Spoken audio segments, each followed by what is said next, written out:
How did 26/11 affect you as a Mumbaiker, if I can call you that today, because you are very much part of the city's made you. How did 26/11 affect you? You know, Rajiv, I'm from Delhi, as you know, and I have seen the riots in Delhi. Then when I came to Mumbai in 93, 94, then there were these bomb blasts, and now I've seen it through by 26/11.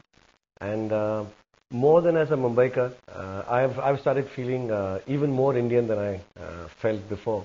And specifically also because, I like to believe I'm an educated, liberal Muslim, and, who has a Hindu wife and 2 kids. Can I clarify? I've read the Quran, the Holy Quran, and I'm a believer of Islam because that's how I'm born. I'll give you a few verses of Quran which you need to understand. I read it in English because my children can be explained that in that language better. There is a surah called Surah Maida, which is a verse from Quran, which very clearly states that if you heal one man, you heal the whole mankind. This is what God says. And if you hurt one man, you hurt the whole mankind. There is nowhere in Quran. See, we believe Quran is the word of Allah. So there are believers in that book, in that holy book, and I'm very clear, if you're following Allah's Quran, if you're following Allah's Islam, nowhere does it say that you're going to get Jannat by jihad. Nowhere does it say that you can kill women. As a matter of fact, it says you can't, in a war, you cannot kill a woman, you cannot kill a child, you cannot kill an animal, and you cannot destroy crops. Very clear, jihad was supposed to be something that was to be propagated by the Prophet himself. There is an Islam from Allah, which is in our holy book. There is an Islam, and very unfortunate, I'm not being anti, but there is an Islam from the mullahs.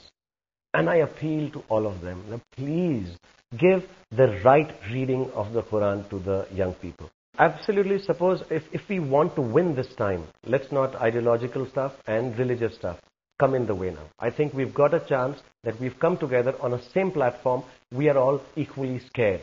And I think fear is the key. It is one of the greatest uniters in the world. Let's use this fear, use it in a way that is aggressive and positive, and come out with ideas without getting affected negatively by ideological things, or getting affected by political things, or getting affected by communal religious things. But I would support, my full support, to someone who's cut out for this job, who's younger, and even amongst the younger politicians. If there is someone who's going to take stands and ask for clear-cut, honest, there is corruption in our system, and we are all corrupt.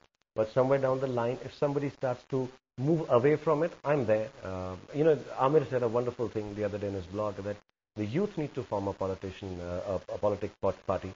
They need to come forward, and I'm there to support them in any which way possible.